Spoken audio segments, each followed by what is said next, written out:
विद्यार्थी मित्रांनो, आज आपण या ठिकाणी science and technology part 2 preparatory bridge course test number 3 या ठिकाणी अभ्यासणार आहोत.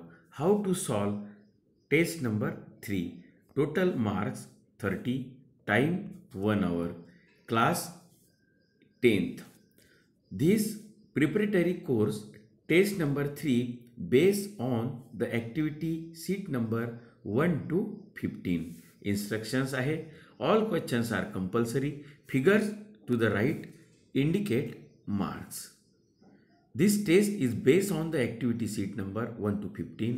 Draw scientifically correct level diagram. Write only the options number of the correct answer of each multiple choice questions. Okay, हे समजल्यानंतर आपण यामधला प्रश्न क्रमांक 1 या ठिकाणी बघूया. आपल्याला करेक्ट ऑप्शन द्यायचा आहे. To bring about plant growth is the main function of meristematic tissue. A आपल्याला या ठिकाणी ऑप्शन द्यायचा आहे. The network of capillaries in Bowman's capsule is called glomerulus. किती ऑप्शन आहे? सी नंबर ऑप्शन आहे. Answer whether the following statements are true or false. In a monohybrid cross the phenotypic ratio is 3:3:1. It is a false. Okay, कोणतं statement आहे? False आहे. त्यानंतर बी आहे question 1B. Find the odd one out. यामधला paint, residue, sludge, ash यामधला वेगळा शब्द जो आहे तो आहे डेड रॅट. ओके, हे आपल्याला समजलं असेल. त्यानंतर आपण यामधलं दुसरं ॲक्टिव्हिटी बघूया. Complete the second pair based on the correlation in the first pair. Women Turners syndrome. तर या ठिकाणी काय लागणार आहे? मेनसाठी काय लागणार आहे? या ठिकाणी लागणार आहे क्लिनफेल्टर सिंड्रोम. आपण या ठिकाणी लिहूया. ओके, लिहिता येत नाही आहे, वेगळं लावावं लागणार आहे. क्लिनफेल्टर्स स्पेलिंग लक्षात घ्या. KLIN Kline, KLIN Kline, Felter FELTER Klinefelter. परत लिहितो मी या ठिकाणी. आपण परत लिहूया. इथे डेड रॅट येत आहे. मग टर्नर्स सिंड्रोम येतो आहे वुमेनमध्ये. तर मेनमध्ये काय येणार आहे? तर आपण या ठिकाणी स्पेलिंग आपण लक्षात घ्या. KLINE Kline, Felter FELTER Klinefelter syndrome. SYNDROME. Okay, या ठिकाणी उत्तर लागणार आहे. त्यानंतर आपण बघूया. Write the name of the tissues. Tissue joining muscle and bones. काय नाव आहे त्या टिश्यूचं? टेंडन. ओके, टेंडन आर द टिश्यूज. त्यानंतर आपण या ठिकाणी क्वेश्चन नंबर 2 घेऊया. Give scientific reason. आपण उत्तर दुसऱ्या बाजूला पण आपण लिहिलेले आहे. या ठिकाणी उत्तर आहे if kidney get adversely affected dialysis is required and excess of toxic substances accumulates in the body and it can lead to death. So nitrogenous waste from the blood separated with the help of dialysis. Okay, हे आपल्याला या ठिकाणी लिहिणं अपेक्षित आहे. त्यानंतर harmful effect of solid waste. हा flow chart आपल्याला कंप्लीट करावा लागणार आहे. मग कोणते हार्मफुल इफेक्ट होतो आहे? सर्वात जास्त हार्मफुल इफेक्ट होत आहे एअर पॉल्युशन. त्यानंतर दुसरं वॉटर पॉल्युशन, POLLUTION. त्यानंतर सॉईल पॉल्युशन होणार आहे. या ठिकाणी काय लिहू आपण? Soil pollution. ओके, यामध्ये. त्यानंतर प्रोडक्शन ऑफ टॉक्सिक गॅसेस. काय होतो आहे? Production of toxic gases. या पद्धतीनं हे कंप्लीट करणं फ्लो चार्ट आपल्याला अपेक्षित आहे. ओके, यानंतर आपण नेक्स्ट यामध्ये बघूया. आयडेंटिफाय द डिसऑर्डर, या हा जो चित्र दिसते आपल्याला, या चित्रामध्ये हा जो मुलगा आहे कोणता डिसऑर्डर आहे, कोणता डिसीज आहे, त्याला डिसऑर्डर्स म्हणतात त्याला. आणि हा डिसीज आहे मित्रांनो down syndrome. Down syndrome, SYNDROME. Okay, हे पण आपल्याला सोडवता आलेलं आहे. त्यानंतर क्वेश्चन बी घेऊया आपण. प्रश्न पहिला घेतलेला आहे आपण, दुसऱ्यामधला बी घेऊया. Okay, distinguish between monocot and dicot आपल्याला या ठिकाणी घेता येईल. ओके, याच्या डेफिनेशन पण आपण या ठिकाणी घेतलेले आहे. ओके, या ठिकाणी बघा, हा आपण पहिला प्रश्न सोडवला होता. आपल्याला ही ॲक्टिव्हिटी, याचे उत्तर या ठिकाणी आहे. मेरिस्टेमॅटिक टिश्यू, ग्लोमेरुल्स, फॉल्स सेंटेन्स आहे. त्यानंतर या ठिकाणी आपण वेगळा शब्द काढलेला होता, हे पण आपल्याला लिहिता येईल. ओके, हे आपण लिहून घेऊ शकता. डेड रॅट, क्लिनफेल्टर सिंड्रोम, टेंडन. आणि या ठिकाणी क्वेश्चन दुसरा एचं उत्तर आहे, an excess of toxic substances accumulate in the body and it can lead to death, so nitrogenous waste from the blood separated with the help of dialysis.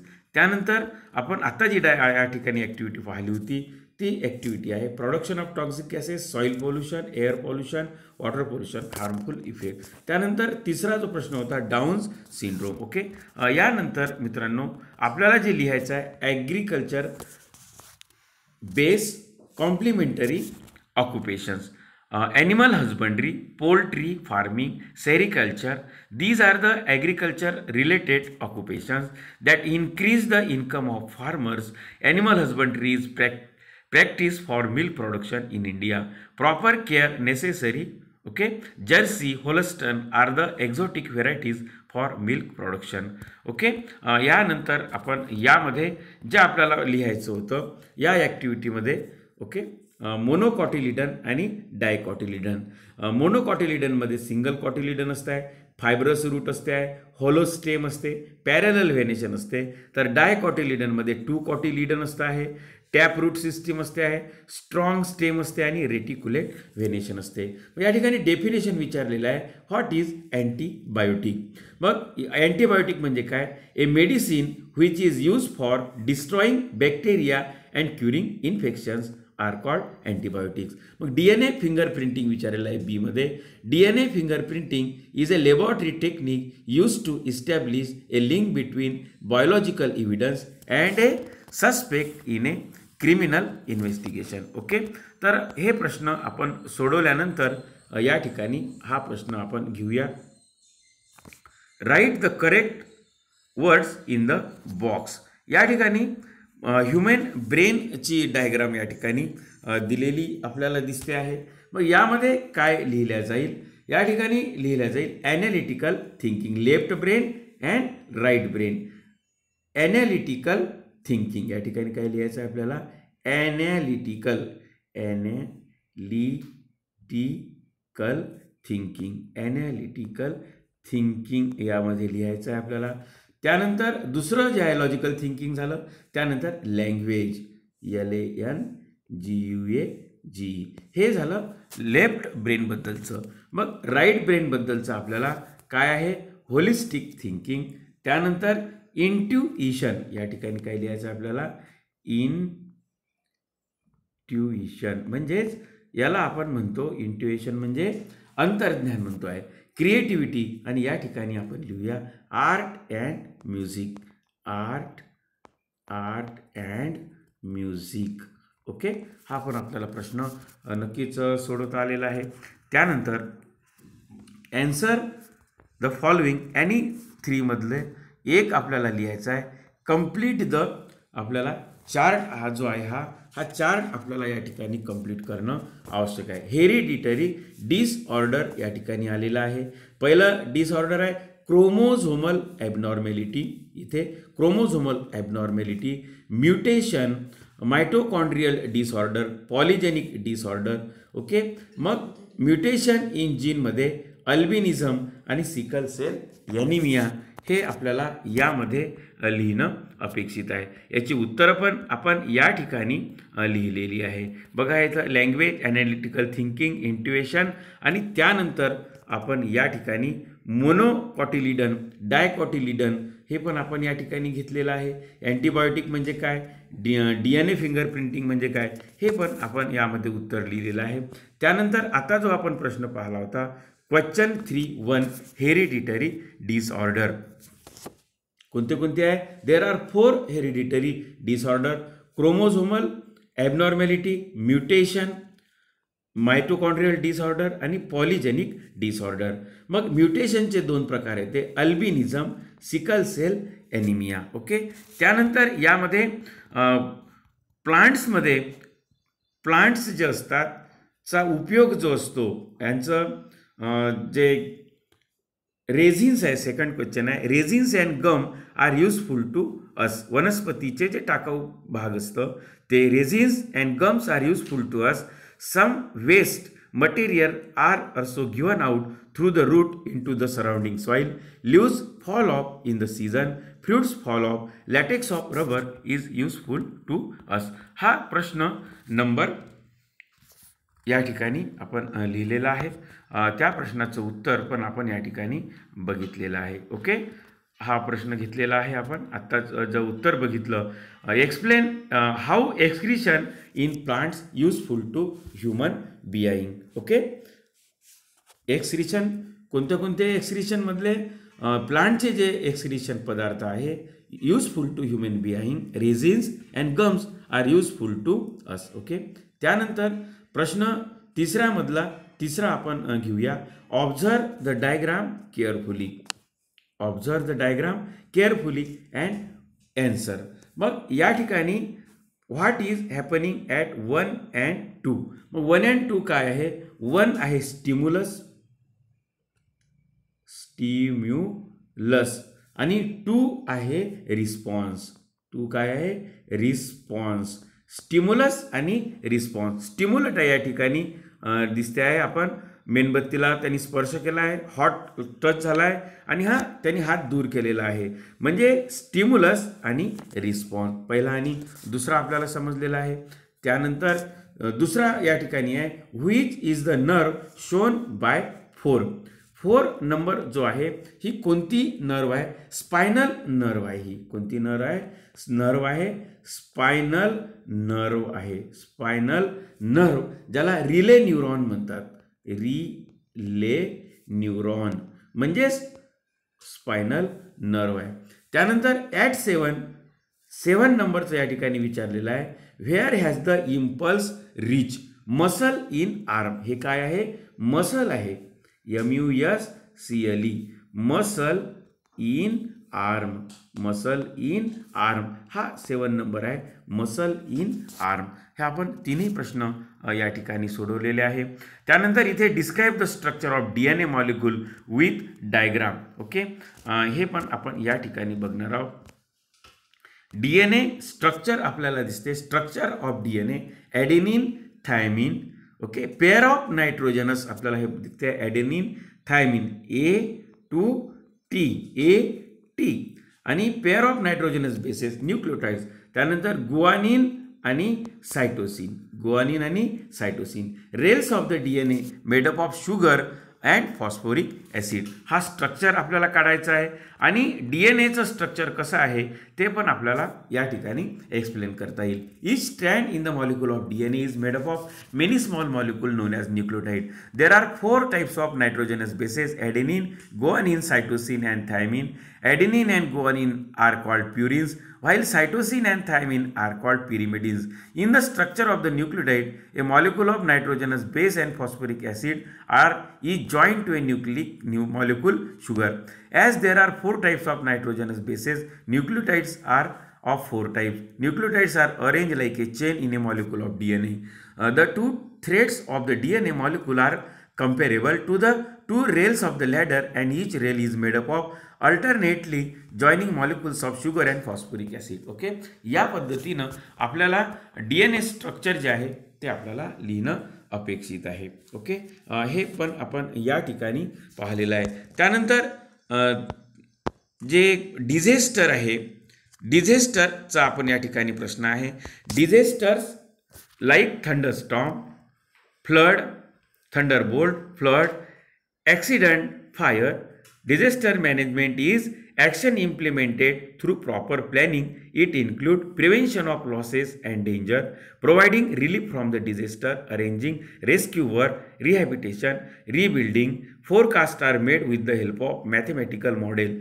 Climatic conditions are analyzed with reference to the past climatic condition. Okay, हे आपण या ठिकाणी बघितल्यानंतर मित्रांनो शेवटचा जो part आहे यामधला हे या ठिकाणी क्वेश्चन नंबर 4 आपण या ठिकाणी घेऊया. क्वेश्चन नंबर 4 मध्ये आपल्याला प्रश्न विचारलेला आहे. Answer the following in one sentence. What is the difference observe in human and male chromosome. Human क्रोमोझोममध्ये एक्स अँड वाय पेअर असते आहे, तर फिमेल क्रोमोझोममध्ये एक्स एक्स पेअर असते आहे. ओके, हा डिफरन्स झाला पहिला याचा. Name some the dominant character in human being. मग ह्युमन बिईंग मधलं डॉमिनंट कॅरेक्टर काय आहे? Broad nose, broad nose. त्यानंतर broad lip, broad lip, broad nose. डॉर्फिझम, DWARFISM. These are the dominant character. त्यानंतर आपण या ठिकाणी बघूया what are genes. What are genes? Segment of DNA molecule are called genes. काय आहे? Segments of DNA molecule, segments of DNA molecule are called genes. Okay, हे आपण what is jeans लिहिलेलं आहे. त्यानंतर या ठिकाणी प्रश्न परत विचारलेला आहे. Which changes in amino acid lead to sickle cell anaemia. Glutamic acid जे असतं यामधलं ग्लुटामिक ॲसिड जे असतं हे न्यूक्लियोटाइड्स आहे 6 नंबरचं. Is replaced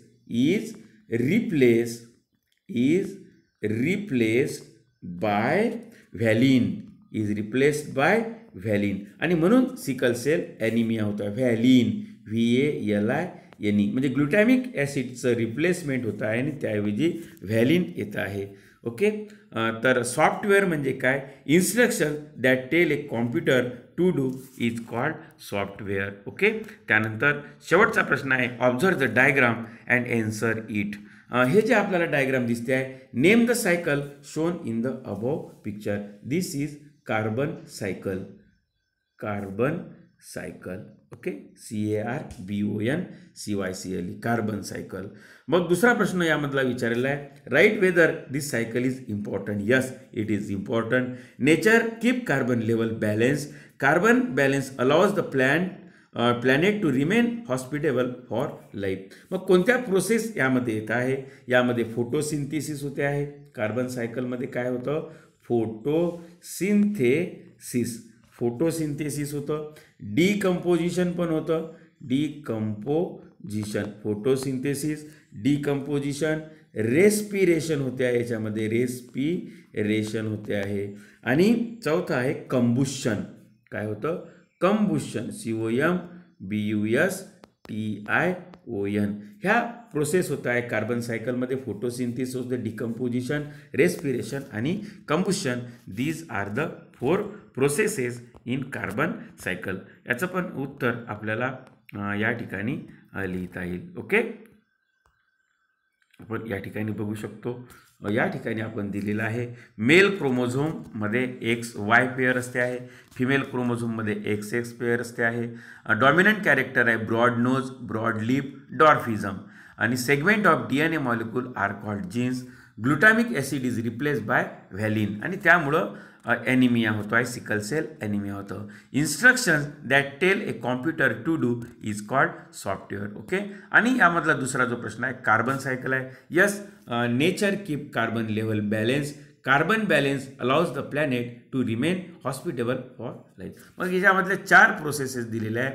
photosynthesis, decomposition, respiration and composition. या पद्धतीनं आपण ही जी ॲक्टिव्हिटी नंबर 3 आहे ती आपण या ठिकाणी कंप्लीट करण्याचा प्रयत्न आपण केलेला आहे. आपण नक्कीच या ॲक्टिव्हिटीचा अभ्यास करावा आणि योग्य पद्धतीनं test number 3 science and technology part 2 आपण सोडवावी. Thanks for watching my video.